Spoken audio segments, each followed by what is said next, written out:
یادی روزگار شیرین، یادی لحظه های دیرین، یادی شامی دل ستانی، خوش به حالت ای جوانی. یادی روزگار شیرین، یادی لحظه های شیرین، یادی شامی دل ستانی، خوش به حالت ای جوانی. سلام بینندگان عزیز، برنامه تفریحی یادی روزگار شیرین است. منظور شما و چهره امروزه برنامه ما است یک نفر مرد هنرپیشه خلقی تاجیکستان، دارنده جایزه دولتی به نام استاد ابو عبدالله رودکی بهادر میرعلیبیکов.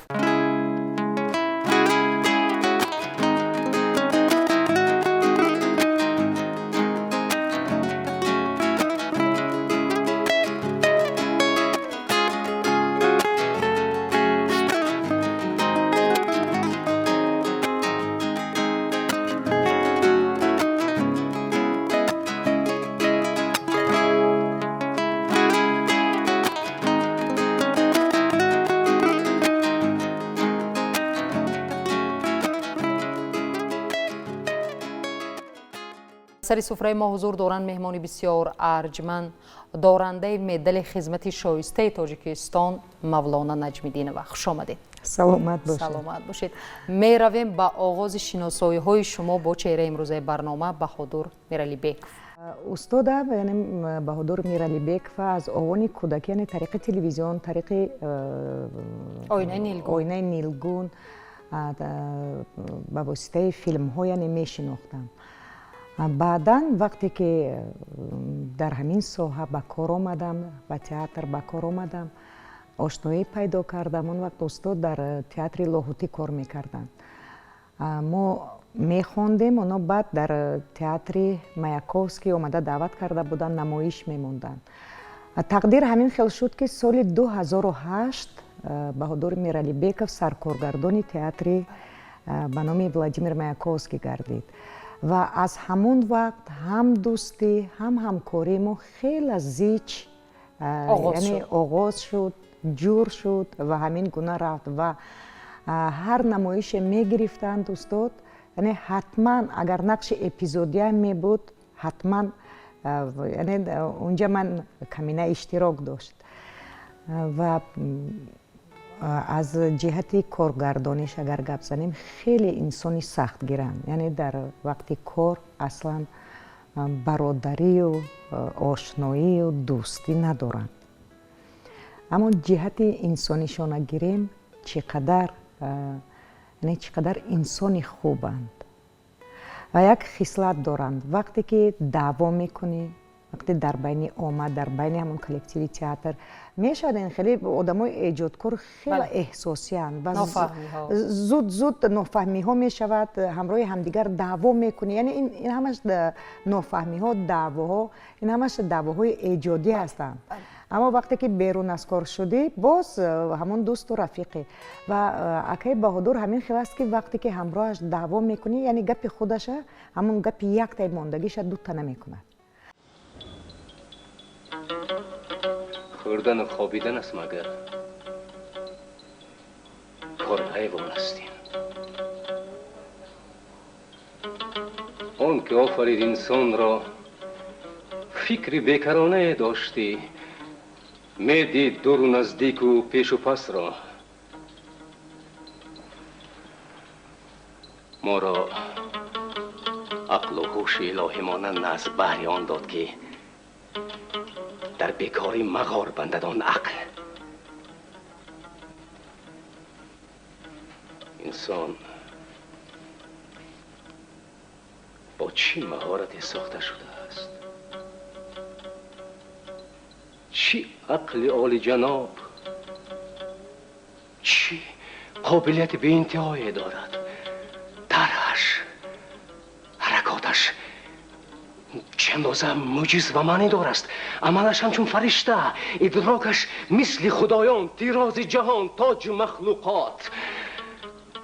اما این جوهر خاک با من چی لازم؟ از نوی بشری نرینه و مادینه هیچ یکی به من خرمی نمی بخشد. در یک فیلم، در یک صحنه همباز بودن، نقش آفریدن با استاد بهادر میرعلیبیکов برای شما مشکلی نداشت؟ مشکلی یعنی خیلی هراس داشتم. حتی وقتی که همچون کارگردان کار میکرد هراس داشتم که به چشماشون خیلی که من هراس داشتم از چشمان شادروان رجب حسینов. همین گونه هراس داشتم از چشمان اکای بهادر، یعنی بهادر میرعلیبیکov. و همین گونه هراس داشتم از چشمان صباحت قاسمova. بسیار سخت گیر بودن. یعنی هنرمندایی که باطناً درونشان پر هست و کاواک بودن پرتنیا را حس میکنن. یعنی کاواکی درون در نظر دارم که حس میکنن. برای همین کوشش میکردم وقتی که همباز میشدم با این نفرها، کوشش میکردم که اگر در برابر اونا نباشم حداقل یک زینه پایینتر، یعنی از هنرشان باید برابر هنرشان چیزی آموزم و در برابرشان کار کنم. ایستا تو حیوان! کنی فرای از رباط فرا میگویم فرا چی کشاله میکنه؟ میدانی چیکار کردی؟ اینجا بیا! وای میدانی چیکار کردی؟ انا بین چیکار کردی؟ انا کارتا دیدی؟ تو چیکار کردی؟ خیر گناهی حیوان است، گناهی من چی؟ حیوان است. حیوان که حیوان است، لیکن تو کار نکو. تو میدونی نرخ ماشین چقدر است؟ جبرانشم میدهی. چه گپش است؟ ماشین مرا بین. چیکار کرد؟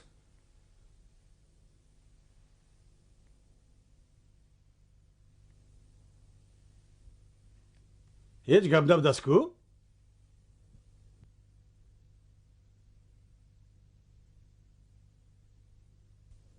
دیدی؟ آدم بیغرض چی میگوید؟ چه بیغرض که طرف تو را میگیرد؟ من گپ حق گفتم. تو گمان کردی که این خویش من است؟ نباشد چی؟ های دانستمان من بغیر از اسب و عرابت دیگر یگان خویش تبار ندارم.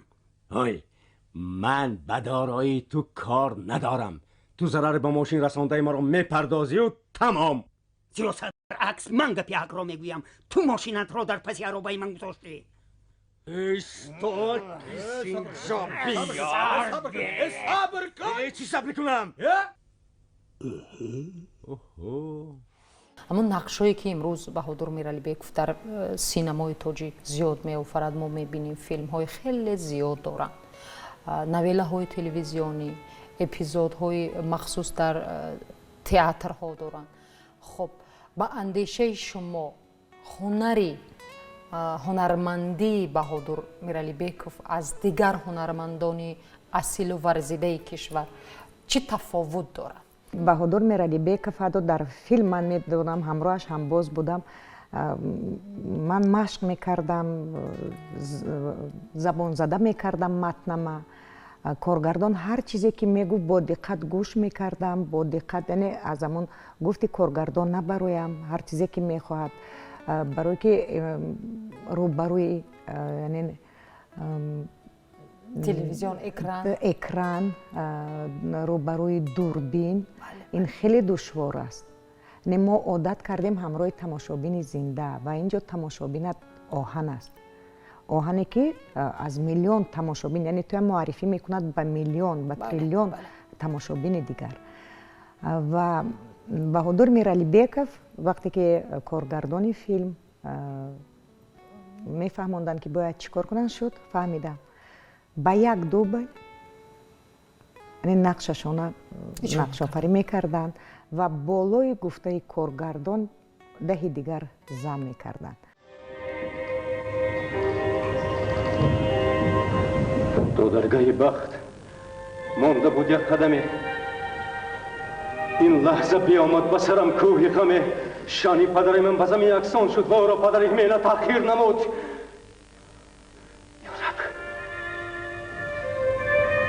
ёраб чӣ кунам?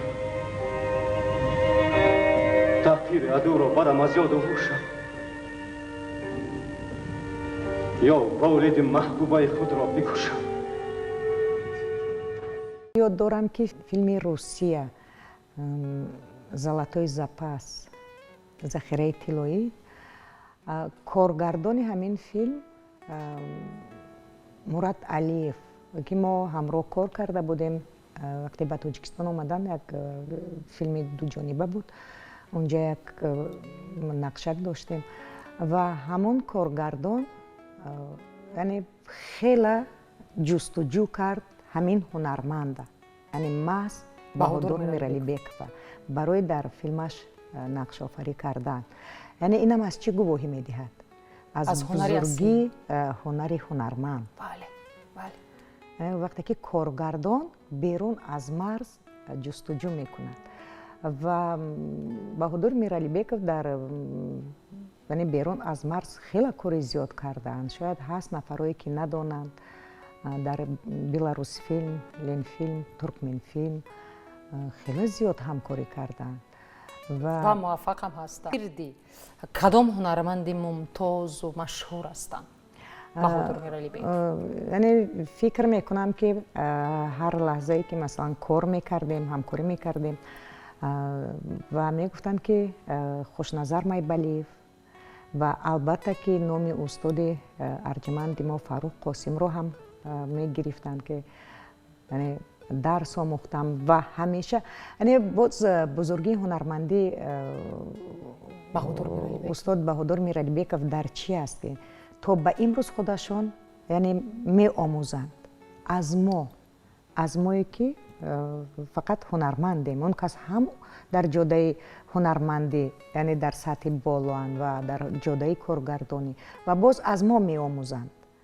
вақте ки намоишномая мегиранд маслиҳат аз мо мепурсанд. баъд ҳамин қадар хислати хуб доранд. яъне фикр мекунам ин хислати инсонишон аст. пеш аз оне ки хислати коргардонӣ бошад, хислати инсонишон аст. маслиҳат мепурсад ки яъне идеяи ман ҳамин. идеяша гап мезанад. чӣ кор кардан дар кор? яъне сарҷамъ мешавем, гап мезанем. ҳаст коргардонҳое ки қабул надоранд.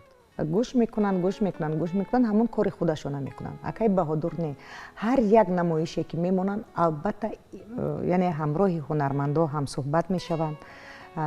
идеяшона гап мезананд, маслиҳат аз ҳунармандо мегиранд ва баъд куҷое ки масалан он чизе ки худашон ҳамчун коргардон мехоҳанд ва мехоҳанд ки мои ҳунарманд кунем, аммо ба мои ҳунарманд гуфти коргардон писанд нест.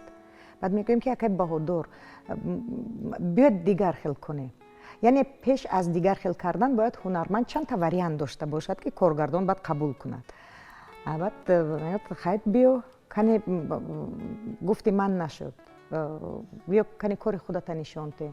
ва албатта ки вақте мебинад ки куҷоеш мутобиқ аст, хуб қабул дорад. аз мана мепартоем кори кардаи худата. аммо мизансена гуфтаи худата мемонем.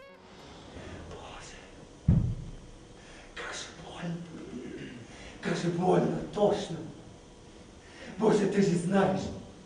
Боже, дай успеть, и я скажу. Я скажу то слово, не уходящее в гробы. Я сказал, я все отдал. У меня ничего нет. Я лгал, и он почуял, и умолк, и сгорбился, и ушел с кривым грушевым посохом. Я сказал, я отдал 2 ослов, 2 верблюдов, отпустил на волю 2 слуг Азгабов. У меня ничего больше нет. Нет.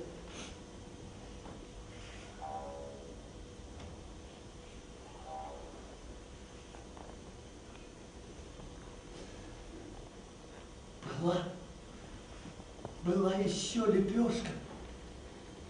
Молочная лепешка. Я взял ее, перенес через всю дорогу, чтобы окунуть в святом Замзам, в Божьем источнике. И вот я опускаю лепешку в источник. Она сохла, жестко. Она не мокнет, она зубы крушит, ломит. И вот я бегу в песке Мекканской дороги священной, ищу Мадоха, а он ушел. کار با این کارگردان و این هنرمندی ورزیده مشکل نیست؟ خیلی مشکل است.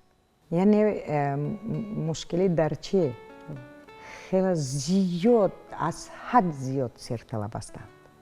وظیفه به هنرمند وادار میکنند، بعد خودشان 1-2 دفعه میفهمونند، بعد میبینیم که زیادی بعد استاپ، یعنی زبانی تئاتر که گپ زنم استاپ، نه از اینجا نه سر میکنیم که استاپ از سری نو استاپ از سری نو. اکای بهادر چیکار کردن در کار؟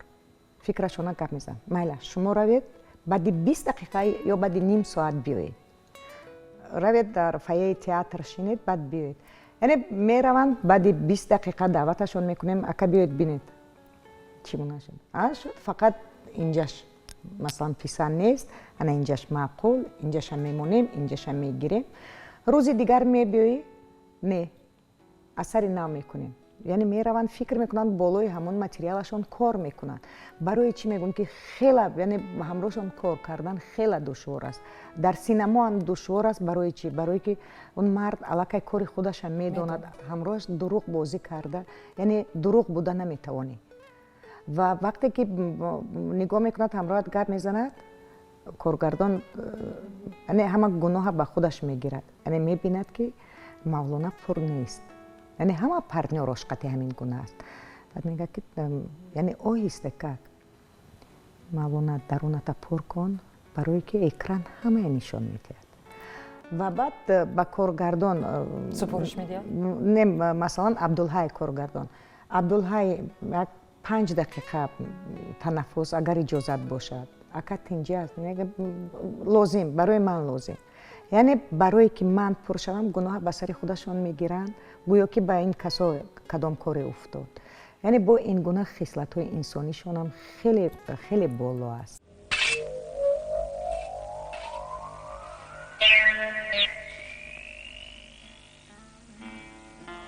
Филимонова اینجاست. Филимонова здесь. Она под стражей. Ты понял, зачем?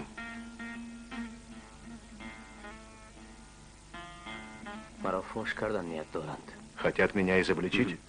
پای برده. Догадлив. قربان. تو کیستی؟ Ты кто, Курбан?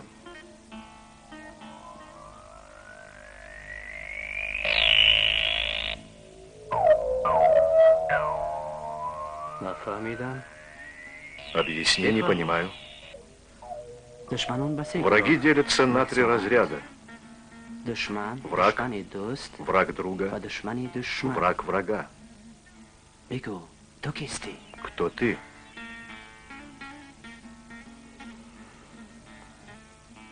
دشمنی دشمنم. Я враг врага. تو چی میخوای؟ Что тебе нужно?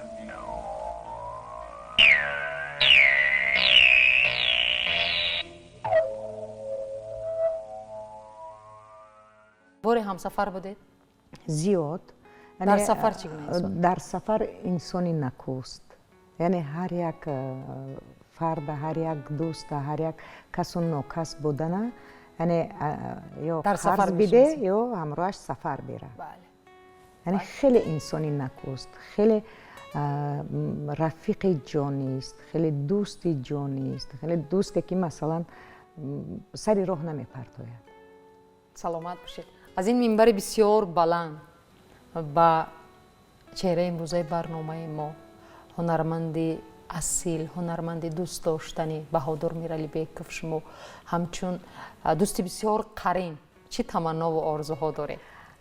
با اکای بهادر خودشان میدونند که من هیچ وقت بهادر میرالی بیکف نگفتم، فقط اکای بهادر. با اکای بهادر پیش از همه تنی صحت. برای میدونم که قیمت ترین چیز در زندگی این تنی صحت هر یک فرد، هر یک شخص، هر یک انسان است. پیش از همه تنی صحت و اون موفقیتی که داشتند و دارند. بله. یعنی یکی از هنرمندایی که در خطا نکنم در قزاقستان نقش بهترینی در آسیای میانه نقش بهترین مردانه رو سزاوار بودند از فیلم جایزه بسیار بلند خواب همدونه، کارگردانش رومیش عظیمов. Лапка не виновата, нет. Это мы. Все мы, люди. Это мы заслужили. Лапка только дает то, что нам положено. Ее надо сжечь. Что? Нет. Нет. А где тогда справедливость? Справедливость, я спрашиваю, где? Я что, самый последний грешник на этом свете? Что, другие лучше меня?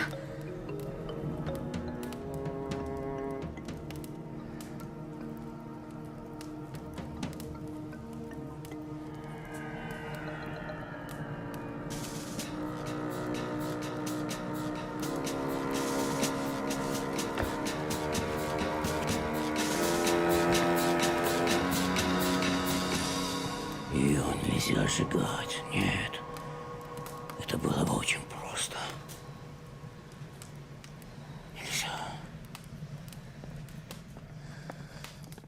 زبان تئاتر قدیمی هم از همون پلان که بالاترین همون قله بلندی فتح کردند، یعنی در همون قله بلندی باشند و همیشه دعاگوی ما یعنی شاگرداشون باشند، چون خیلی زیاد کار کرده ایم، یعنی خیلی زیاد آموخته ایم، حق استادی دارن، حق پدری دارن، تنصیحت و خانه آباد و موفق باشند. سلامت باشید. بینندگان ارجمند، این بود برنامه تفریحی یاد روزگار شیرین که اطرافی چهره امروزه برنامه هنرپیشه خلقی تاجیکستان بهادر میرالیبیکوف ما صحبت داشتیم با هنرپیشه محبوب و دوست داشتنی دارنده مدال خدمت شایسته تاجیکستان مولانا نجمیدین و منظور شما گرداندیم.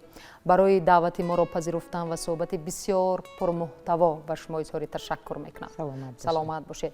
از این منبر بسیار بلند به چهره امروزه برنامه بهادر میرالیبیکوف پیش از همه تندرستی، خوشبختی، پرواز بلند ایجادی را تمنا داریم.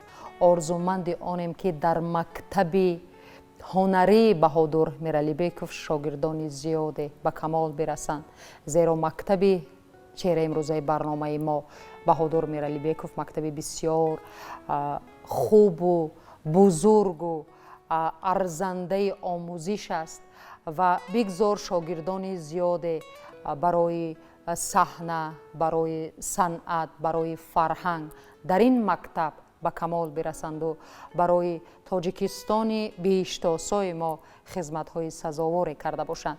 تا برنامه‌های من بعده موفق و سربلند و سعادتمند باشید. Звание. Рядовой. Почему без оружия? Почему без оружия? Был последствием. Почему последствием? Не делайте!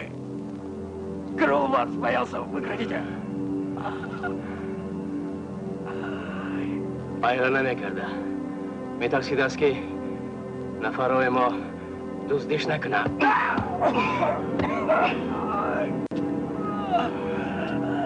Значит, трус. Говори же! Я никого не убивал! Ты был в боях? Ты в боях! Я недавно из учебки никого не убивал! Значит, никого не убивал! یادی روزگار شیرین، یادی لحظه لحظه های بریم،